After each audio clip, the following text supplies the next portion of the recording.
ओम नमः शिवाय। अथ श्री नरसिंह पुराण 42वां अध्याय। प्रहलाद पर हिरण्यकशिपु का कोप और प्रहलाद का वध करने के लिए उसके द्वारा किए गए अनेक प्रयत्न। ओम नमः शिवाय। ओम नमः शिवाय। मार्कंडेय उवाच सुप्यासुनीतो गौरवेस्मदित्यैर् दैत्येन्द्र सूनुर्हरिभक्तिभूषणः अशेष विद्यानिवहेन साकं कालेन कौमारमवापयोगी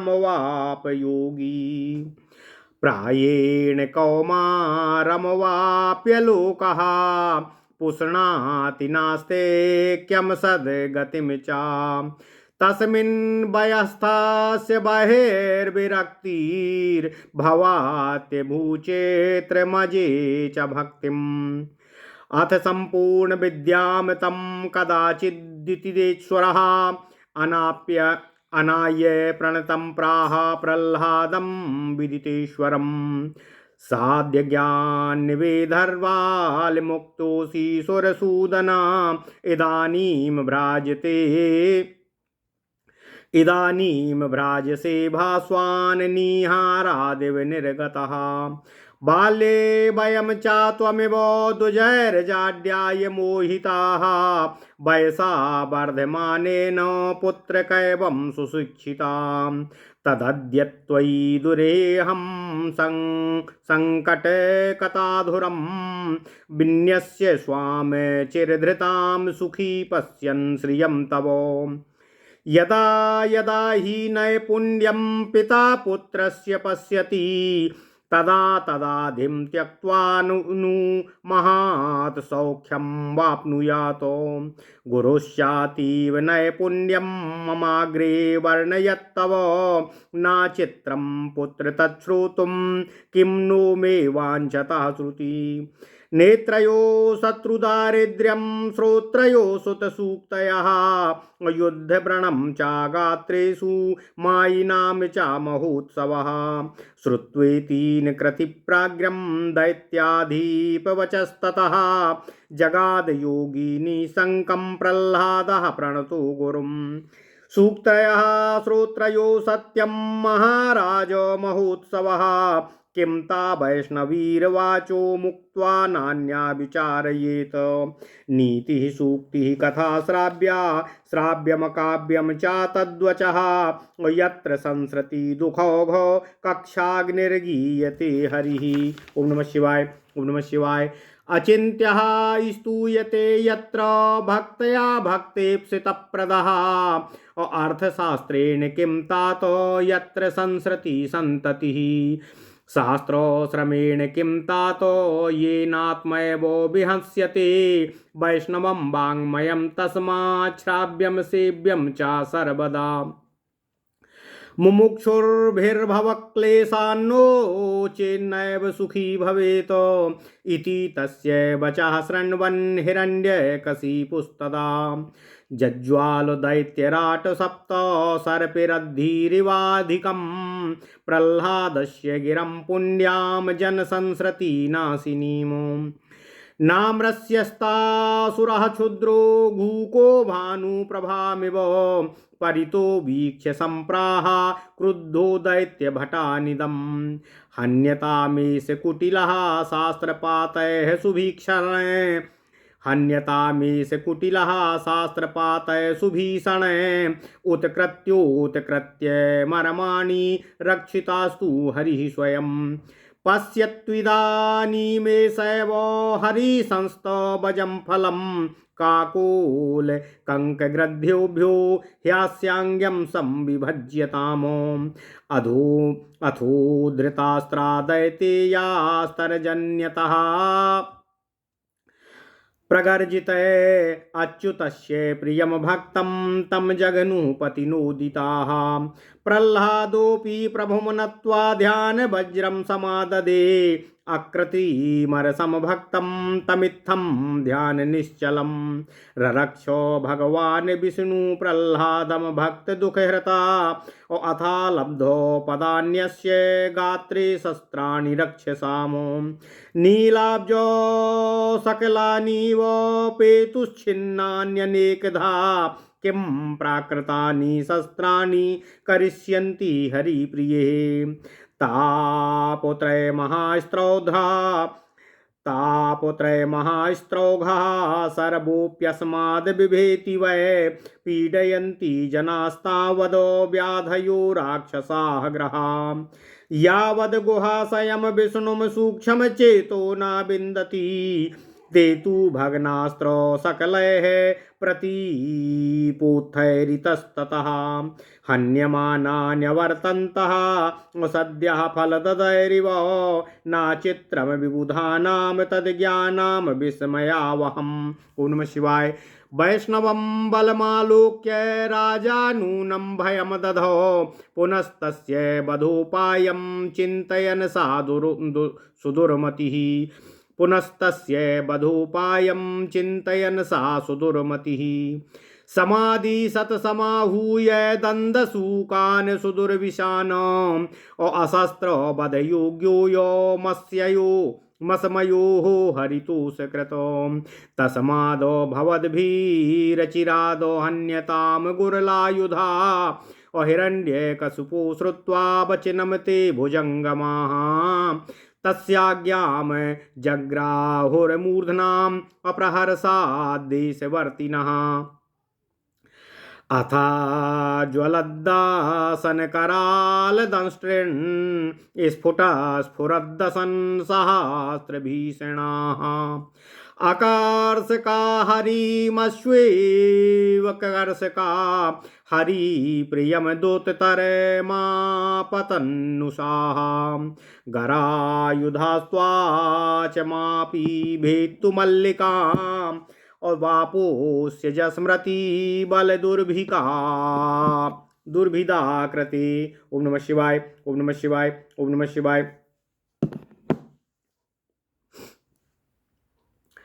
अथ ज्वलद्दशन् करालदंष्ट्रिन् स्फुरद्दशन् सहस्रभीषणाः अकर्षका हरिमहेश्वकर्षका हरे प्रियं दूततरमापतन्नुषाम् गरायुधास्त्वाचमपि भेत्तुमल्पिकाम् अवपोस्य जस्मृति बलदुर्भिदाकृति अलम न ते हरिवपुषं तु केवलं विदास्यतं निज दशनैर्विना कृता ततः स्रवक्षात जविषण्मूर्तयो द्विधा कृताद्भोद दशनां भुजङ्गमाम् समेत्य ते दिति जपतिं व्यजिज्ञपन् बिने स्वसत्प्रचलफणा भुजङ्गमाः बिने स्वसत्प्रचलफणा भुजङ्गमाम्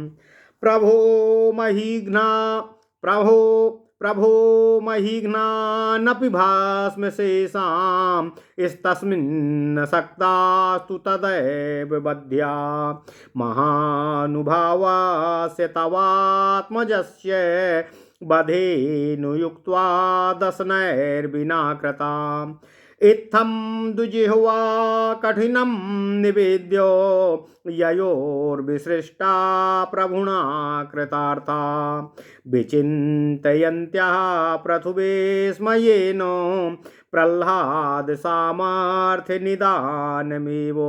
मार्कण्डेय उवाच अथासुरेशा सचिवैर्विचार्य निश्चेन्त्य सूनुं तं दण्डसाध्यम् आहूय साम्ना प्रणतं जगादो वाक्यं सदा निर्मलपुण्यचित्तं प्रह्लाद दुष्टोऽपि निजाङ्गजातो नाबाध्य इत्याद्य कृपा ममाभूत्।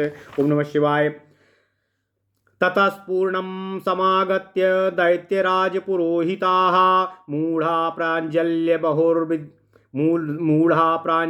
प्राहुर्द्विजा शास्त्रो विशारदाः त्रैलोक्यकम्पते देवो भ्रशं तत्याभिकाङ्क्षिणीः प्रह्लादास्त्वां न जानाति क्रुद्धं स्वल्पो महाबलम् तदलं देवरोषेण दयां कर्तुं त्वमर्हसि अपुत्रः कुपुत्रतामेति नामाता पितरौ कदा उक्त्वेति कुटिलप्रज्ञं दैत्यं दैत्यपुरोहिताः आदाय तदनुज्ञातं प्रह्लादमधीधनं ययुः। ओम नमः शिवाय, ओम नमः शिवाय, ओम नमः शिवाय। ओम नमो भगवते वासुदेवाय। ओम देवकी सुत गोविंद वासुदेव जगतपति देहि मे तनियम कृष्ण त्वाम अहम शरणम गतः। अथ श्री नरसिंह पुराण 42वां अध्याय। प्रह्लाद पर हिरण्यकशिप का कोप और प्रह्लाद का वध करने के लिए उसके द्वारा किए गए अनेक प्रयत्न। ओम नमः शिवाय, ओम नमः शिवाय। मार्कंडेय जी कहते हैं, हे राजन सहस्त्रानीक, भगवान श्रीहरि विष्णु की भक्ति ही जिनका भूषण हो, वे दैत्य राजकुमार योगी प्रह्लाद जी शीघ्र ही सारथी के साथ गुरु के घर भेजे गए। वहां वे कालक्रम से संपूर्ण विद्याओं के ज्ञान के साथ कुमारावस्था को प्राप्त हुए। संसार के अन्य लोग कौमार अवस्था को पाकर प्रायः नास्तिक विचार और बुरे आचार व्यवहार के पोषक बन जाते हैं, परंतु उसी क्रम में प्रह्लाद को बाह्य विषयों से वैराग्य हुआ और भगवान में उनकी भक्ति हो गई। यह अद्भुत बात है। इसके बाद जब प्रह्लाद ने गुरु के यहाँ अपनी पढ़ाई समाप्त कर ली, तब एक दिन दैत्यराज ने उन्हें अपने पास बुलवाया और ईश्वर तत्व के ज्ञाता प्रह्लाद को अपने सामने प्रणाम करके खड़े देख उनसे कहा। सुरसूदन, हिरण्यकशिप बोला, हे सुरसूदन, तुम अज्ञान की निधि रूपा बाल्यावस्था से मुक्त हो गए हो। यह बहुत अच्छा हुआ। इस समय तुम कुहरे से निकले हुए सूर्य की भांति अपने तेज से प्रकाशित हो रहे हो। हे पुत्र, बचपन में तुम्हारी ही तरह हमें भी जड़ बुद्धि सिखाने के लिए ब्राह्मणों ने मोहित कर रखा था, किंतु अवस्था बढ़ने पर जब हम समझदार हुए, तब इस प्रकार अपने कुल के अनुरूप सुंदर शिक्षा ग्रहण कर सके। अतः शत्रु रूपी कांटों से युक्त इस राज्य शासन के भार को, जिसे मैंने बहुत दिनों से धारण कर रखा है, अब तुझ सामर्थ्यवान पुत्र पर रखकर मैं तुम्हारी राज्य लक्ष्मी को देखते हुए सुखी होना चाहता हूँ। पिता जब जब अपने पुत्र की निपुणता देखता है, तब तब अपनी मानसिक चिंता त्याग कर सुख का अनुभव करता है। तुम्हारे गुरु ने भी मेरे समक्ष तुम्हारी योग्यता का बड़ा बखान किया है। यह तुम्हारे लिए कोई आश्चर्य की बात नहीं है। आज मेरे कान तुम्हारी कुछ बातें सुनना चाहते हैं। नेत्रों के सामने शत्रु की दरिद्रता देखना, कानों से पुत्र की सुंदर वाणी का पढ़ना और अंगों में युद्ध के आघात से घाव होना, यह सब ऐश्वर्यवान वीरों अथवा मायावी दैत्यों के लिए महान उत्सव के समान होता है। हे पुत्र, उस समय मार्कंडेय जी कहते हैं, हे राजन, उस समय दैत्यराज के ये सठतापूर्वक वचन सुनकर योगी प्रह्लाद ने पिता को प्रणाम करके निर्भीकतापूर्वक कहा। प्रह्लाद ने कहा, हे महाराज, आपका यह कथन सत्य है कि अच्छी बातें सुनना कानों के लिए महान उत्सवों के समान हैं, किंतु ये बातें भगवान श्रीहरि विष्णु जी से संबंध रखने वाली हों तभी ऐसा होता है।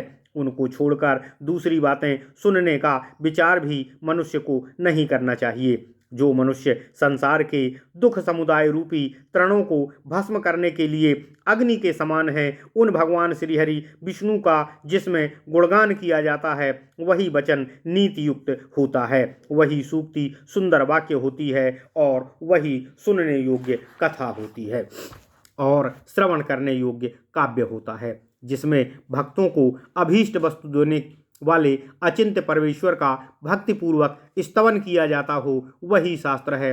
हे तात, उस अर्थशास्त्र से क्या लाभ जिससे संसार चक्र में डालने वाली ही बातें कही गई हों। हे पिताजी, उस शास्त्र के में परिश्रम करने से क्या सिद्ध होगा जिसमें आत्मा का ही हनन होता है। इसलिए मुमुक्ष पुरुषों को सदा वैष्णव शास्त्रों का ही श्रवण और सेवन करना चाहिए, अन्यथा सांसारिक कष्ट से छुटकारा नहीं मिलता है और ना मनुष्य सुखी हो पाता है। ओम नमः शिवाय। जिस प्रकार तपाया हुआ घी जल के छींटे पड़ने से और अधिक प्रज्वलित हो उठता है, वैसे ही दैत्यराज हिरण्यकशिप प्रहलाद की ऐसी बातें सुनकर क्रोध से जल उठे। जैसे उल्लू सूर्य की प्रभा नहीं देख सकता, उसी प्रकार वह क्षुद्र असुर जीव के संसार बंधन को नष्ट करने वाले प्रहलाद की पवित्र वाणी को सहन ना कर सका। उस क्रोध ने चारों ओर देखकर दैत्य वीरों से कहा, अरे इस कुटिल को शस्त्रों के भयंकर आघात से मार डालो, इसके मर्म स्थानों के टुकड़े टुकड़े कर दो। आज इसका भगवान स्वयं आकर इसकी रक्षा करेंगे। भगवान विष्णु की स्तुति करने का फल यह आज ही इसी समय अपनी ही आंखों से देखे। इसका अंग अंग काट कर कौओं, काकों और गिद्धों को खिला दो। मार्कंडेय जी कहते हैं, हे राजन, तब अपने स्वामी हिरण्यकशिप द्वारा प्रेरित दैत्यगण अपनी विकट गर्जना से डराते हुए हाथों में शस्त्र लेकर भगवान के प्रिय भक्त प्रहलाद जी को मारने को उद्यत हो गए। प्रहलाद ने भी भगवान को नमस्कार करके ध्यान रूपी वज्र ग्रहण किया। तब भक्तों के दुख दूर करने वाले भगवान श्री हरिविष्णु स्वभावतः प्रेम करने वाले भक्त प्रहलाद को इस प्रकार ध्यान में स्थिर देखकर उसकी रक्षा करने लगे।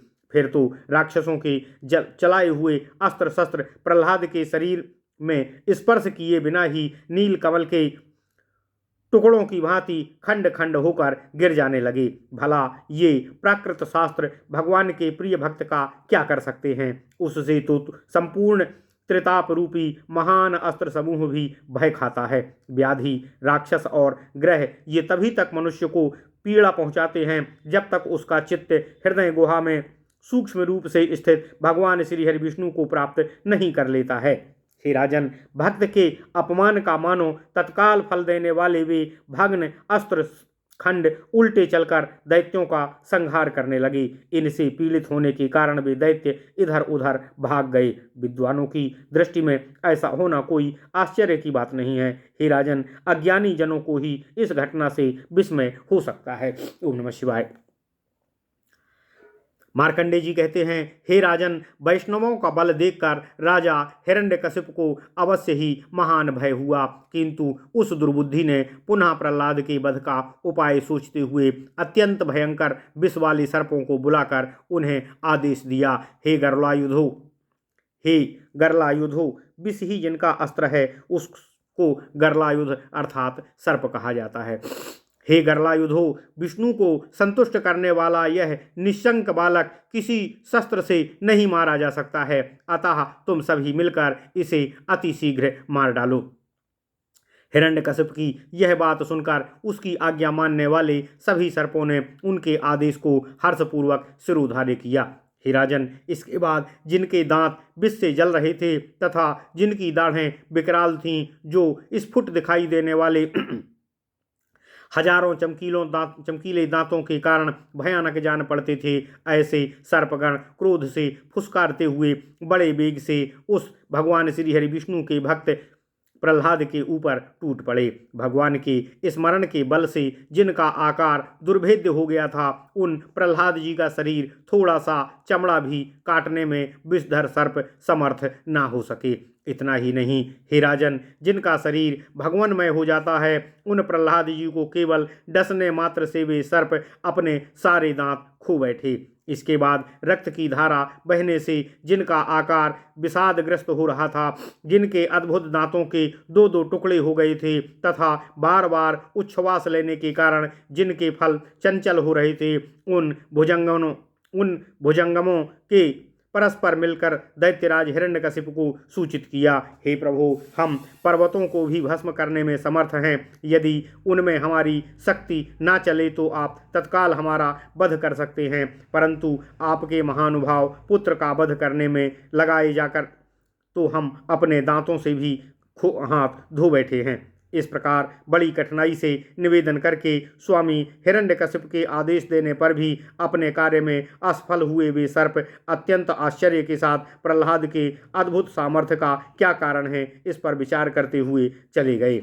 मार्कंडेय जी कहते हैं, हे राजन सहस्त्रानीक, इसके बाद असुरराज हिरण्यकश्यप ने मंत्रियों के साथ विचार कर अपने पुत्र को दंड से अजेय मानकर उसे शांतिपूर्वक अपने पास बुलाया, और जब वह आकर प्रणाम करके खड़ा हो गया तब उस निर्मल एवं पवित्र हृदय वाले अपने पुत्र से कहा, हे प्रहलाद, अपने शरीर से यदि दुष्ट पुत्र भी उत्पन्न हो जाए तो वह वध के योग्य नहीं होता है। यह सोचकर अब तुझ पर मुझे दया आ रही है। ओम नमः शिवाय, ओम नमः शिवाय। इसके बाद तुरंत ही वहां दैत्यराज के पुरोहित आए। शास्त्र विशारद होने पर भी वे मूढ़ ही रह गए। उन ब्राह्मणों ने हाथ जोड़कर कहा, हे देव, तुम्हारी युद्ध विषयक इच्छा होते हुए भी सारा त्रिभुवन थर थर कांपने लगता है। यह अल्प बल वाला प्रहलाद कुपित हुए आप महान बलशाली को नहीं जानता। अतः हे देव, आपको क्रोध का परित्याग करके इस पर दया करनी चाहिए, क्योंकि पुत्र भले ही कुपुत्र हो जाए परंतु माता पिता कभी कुमाता अथवा कुपिता नहीं होते हैं। हे दैत्यराज के पुरोहितों ने उस दुर्बुद्धि दैत्य हिरण्यकशिप से यूं कहकर उसकी आज्ञा से प्रहलाद को साथ लेकर अपने भवन को चले गए। इति श्री नरसिंह पुराणे नरसिंह प्रादुर्भावे 24 अध्यायः। इस प्रकार श्री नरसिंह पुराण में नरसिंह अवतार विषयक 42वां अध्याय पूर्ण हुआ। ओम नमः शिवाय, ओम नमः शिवाय।